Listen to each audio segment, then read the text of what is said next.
Donc on va identifier le type de titrage d'après une courbe de titrage. Donc on a ici le pH en fonction du volume de solution ajouté. Et on regarde à plusieurs endroits. Donc on va regarder le pH de départ. Alors le pH de départ, il est inférieur à 7. Donc ça veut dire qu'on titre un acide.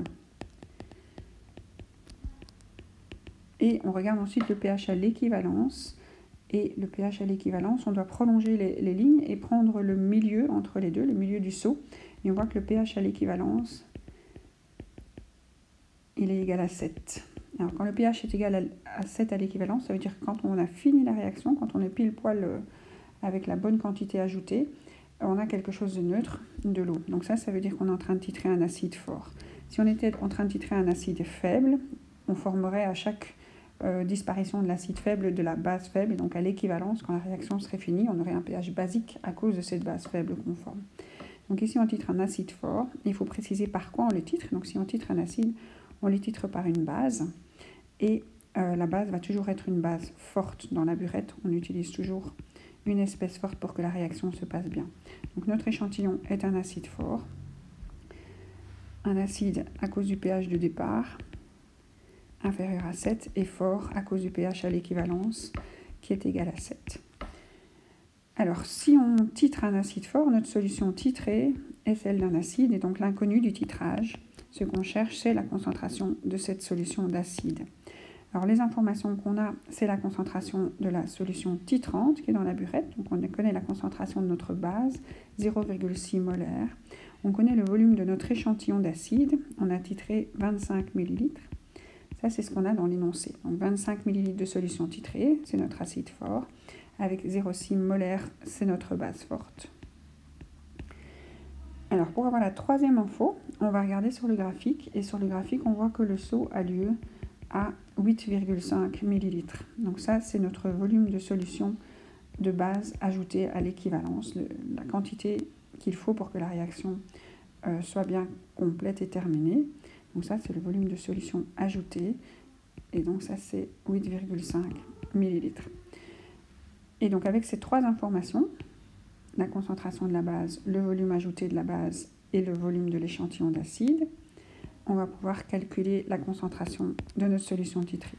Alors à l'équivalence, le moment qu'on est en train de regarder ici, les 8,5 ml, la quantité d'acide qu'on avait au départ est exactement égale à la quantité de base qu'on a ajoutée. Et donc ça, c'est l'équivalence. Le nom équivalent, ça veut dire égal. Et donc le nombre de moles, c'est la concentration pour le volume, et c'est valable pour l'acide comme pour la base. Et donc si on recherche la concentration de l'acide, on transforme la formule pour faire CbVSB sur VSA. Et donc notre concentration de base, c'est 0,06. On va multiplier par des volumes en millilitres, puisque on va les simplifier. On pourrait transformer tout en litres, mais c'est fastidieux. Donc la base, on en a ajouté 8,5 ml et l'acide, on en avait 25 ml. Donc quand on fait ce calcul, on obtient 0,0204 mol par litre ou molaire. Donc ça, c'est l'inconnu du titrage. Donc, si on a fait ce titrage, c'est pour déterminer cette concentration. Alors ensuite, on me demande de choisir une molécule titrée. Donc comme c'est un acide fort, on a le choix entre 6 acides forts, les 6 premiers dans le classement des acides forts à l'arrière du tableau périodique. Donc on peut choisir de dire que c'est HI, on aurait pu faire HCl, HNO3. Donc ça, c'est un choix.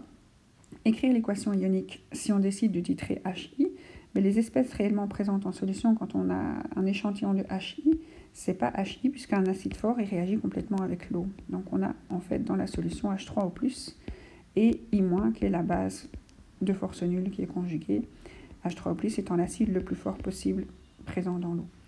Alors en face, qu'est-ce qu'on a mis? On a mis du NaOH dans la burette. Et de nouveau, NaOH, quand on l'a mis dans solution dans la burette, c'était pas du NaOH, c'était du Na+, plus de OH-.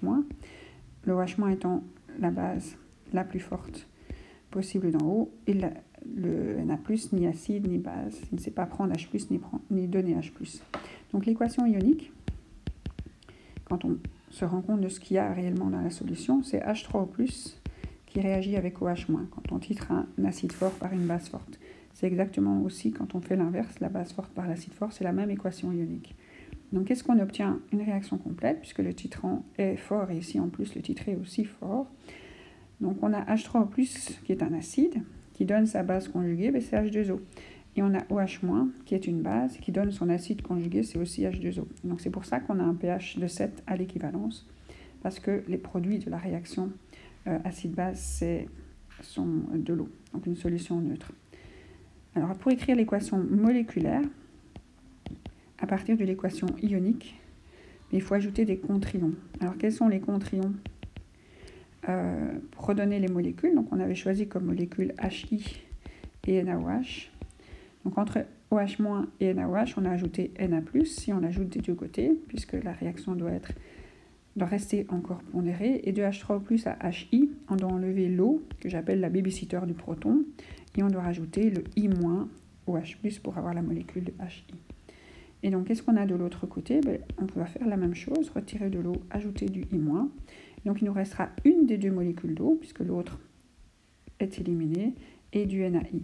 Alors, l'autre façon de trouver cette équation moléculaire, c'est vraiment travailler comme Arrhenius, donc un acide, plus une base, ça donne de l'eau et un sel.